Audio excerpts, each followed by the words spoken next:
Close the deal, I am the destroyer. I am the chosen lawyer. Training hard to knock them to the floor. I am the chosen lawyer.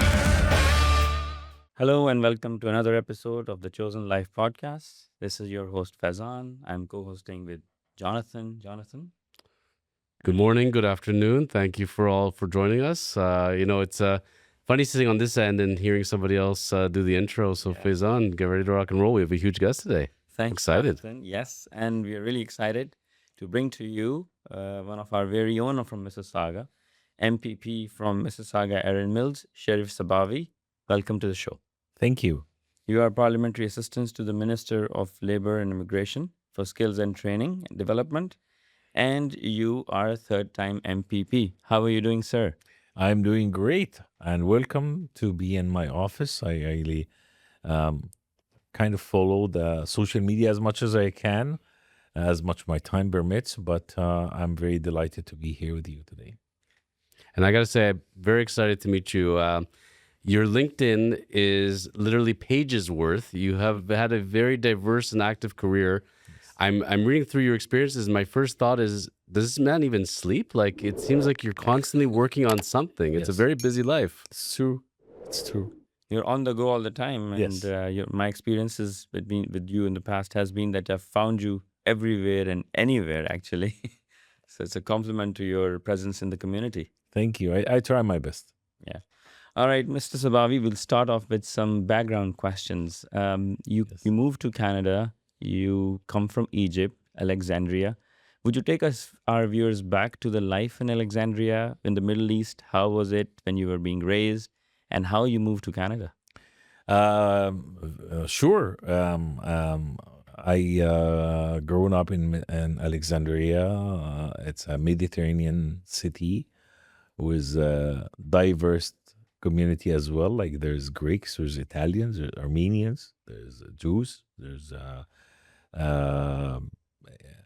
refugees from everywhere, like Syrian, Lebanese, like families. So they are already in the fabric of the city, very well-known families. So I would say I lived that multicultural life before, not as much as here, but I'm saying I had Lebanese friends, I had Armenian friends, and I have Jewish friends, and I had Lebanese and Syrian friends. So I graduated from University of Alexandria with bachelor degree in civil engineering, as you can see it in the wall there. Yeah, many on the board.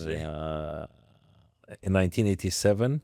But since I joined the university in 1982, the first time I walked in the university, I was very passionate about IT.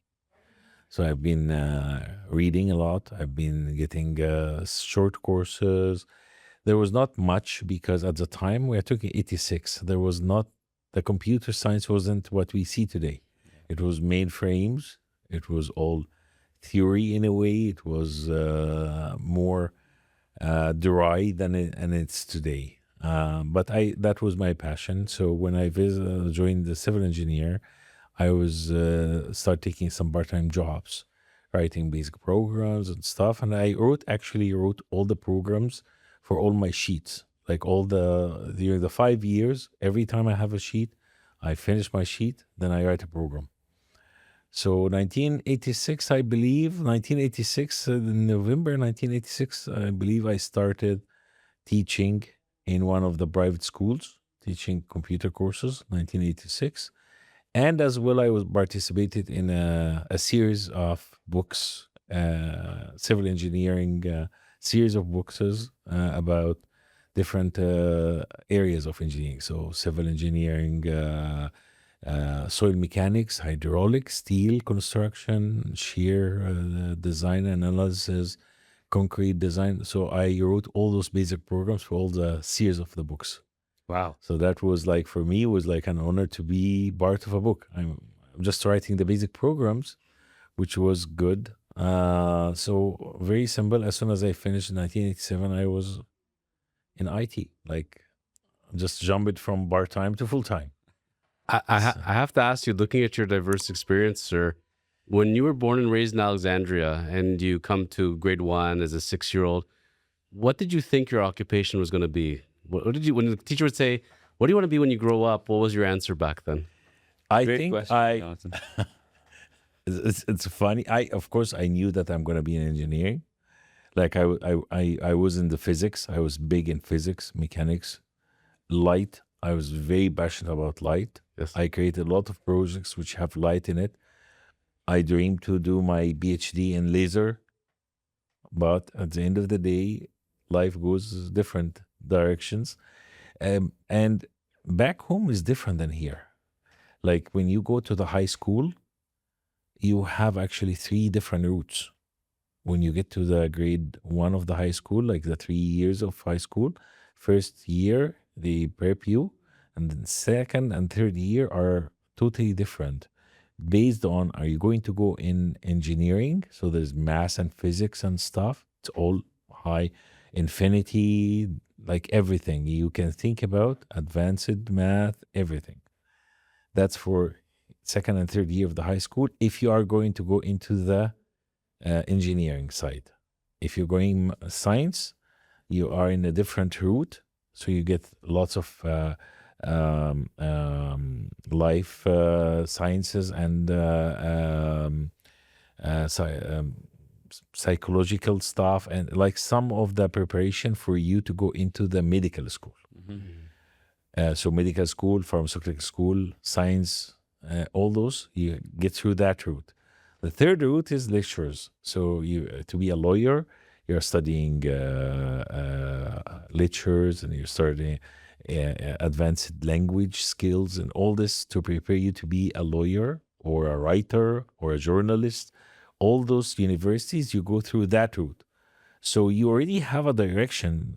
Yani when you when you enter the physics and math, you know your top is engineering, your second will be physics and mathematician, and like, so there is like top down list of universities. So yes, I knew that I would be an engineer. When I was so young, I was saying I would be a scientist. Like, I don't know what scientist is at the time, but I was very fascinated that they say the scientist did this, the scientist does. Like, which university I graduate from to be a scientist? Like, I remember that because my dad always, God rest his soul, always remind me with this. Yeah. That when you was young, you're saying I'm going to be a scientist. So that hand holding and that reminders were there since the beginning. That Yes. means, right? And so, how did you come to Canada? What was the story behind that? And I was going to ask you part B to that. How many generations did you grow up in Alexandria? Was it several generations of family growing in that area? And were you the first to immigrate? How did My parents from two different areas of Egypt, but they met close to Alexandria, and they start their life in Alexandria when they get married. So they lived all their mature life in Alexandria. I consider myself second generation, but anyway, my grandparents, about 35 kilometers from Alexandria, so it's not like from totally different place, but 35 kilometers like Mississauga and Otobuco kind of thing, but back home, 35 kilometers is something. And then the decision to change life, you studied there, you had ambitions, professional there. Yes. Why Canada? Oh, why Canada? Actually, I studied about 8 months in Germany, in Hamburg University. I was trying to do my informatic, like computer science postgrad. And I came to the realization of the multiculturalism, because Germany, or I visited Denmark, I visited multiple places. Then I visited US when I was a student in third year of university, I visited US. And immediately I understood the difference. When you immigrate or decide to live in a country where there is a dominant culture, like if you went to Germany, you have a dominant culture of Germans. If you go to Italy, there's dominant culture of Italians. France, same thing. So every country you go to, which have a dominant culture, you will be always out of the culture. Like you'll be always a foreigner, no matter what you lived. Like I met people who lived in Germany for 30 years, 40 years, and they still feel that they are not considered Germans or not considered French or not considered English. So immigrant countries like US, Canada, Australia are a little bit different because everybody here is an immigrant in different stage, In their own state. different stage of maturity. But at the end of the day, if he's not a migrant, his parents were immigrants. If his parents not immigrants, his grandparents will be immigrants. So he can't say, this is my country, you are immigrant, and I am native. Except if he's like indigenous. All right. So that's very interesting. A quick question before we move into the, meats and bones of our conversation. Okay.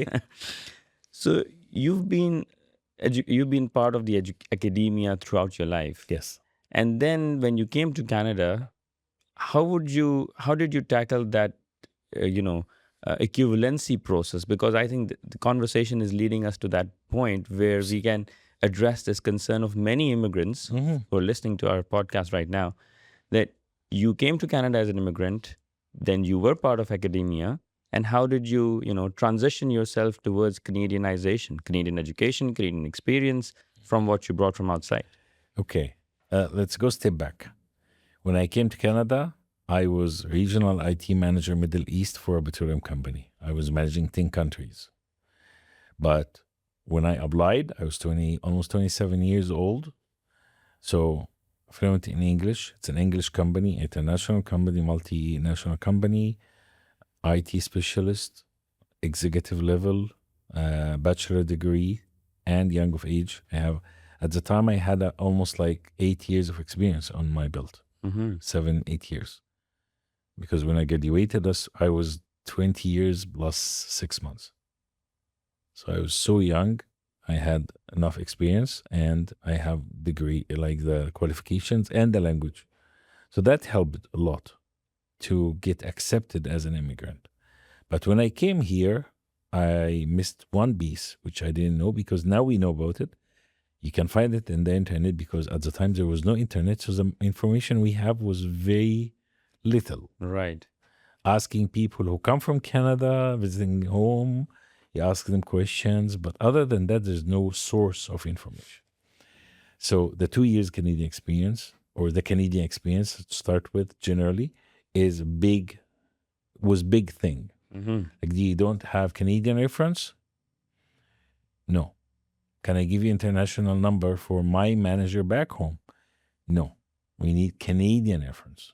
So Canadian reference, Canadian experience was the biggest obstacle. I did in 3 months. The first 3 months, I believe I did more than 300 resumes, about 30 some interviews, and all of them gone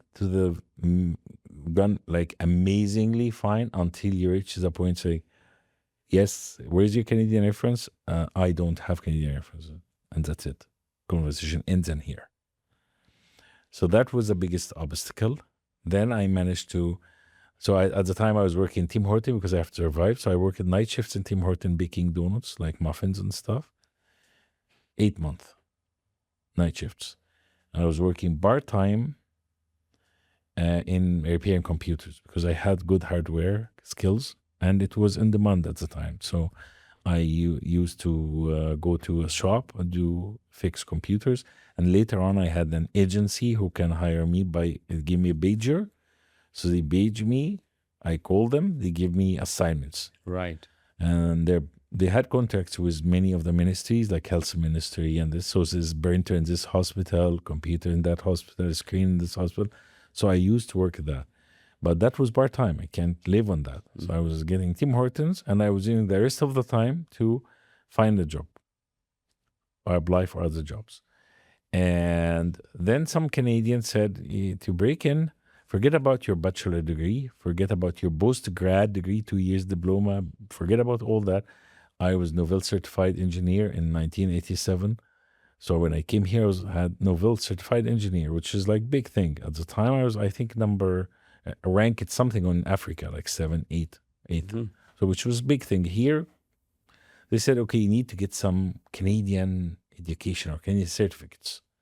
So I ended up applying for Seneca. So I didn't know at the time there's other Senecas. So the only Seneca I applied for, because one friend of mine referred me to, was a Seneca in Don Mills. Don Mills, okay. So I was driving from or taking like bus and subway all the way from Mississauga to Don Mills to attend Tuesdays and Thursdays from 6 to 9. Right. So I was working like mornings till 5. Then I go to 6 to 9 to the university. Then at 10, I start in Tim Horton to the next day. Mm-hmm. Wow. And in the morning, I go to my first job. So Tuesdays and Thursdays, I used to have no sleep. Yeah. Tuesdays and Thursdays. So there's 2 days a week I don't sleep. I don't have the time to sleep. Young 27-year-old at that time. So yes, it was tough.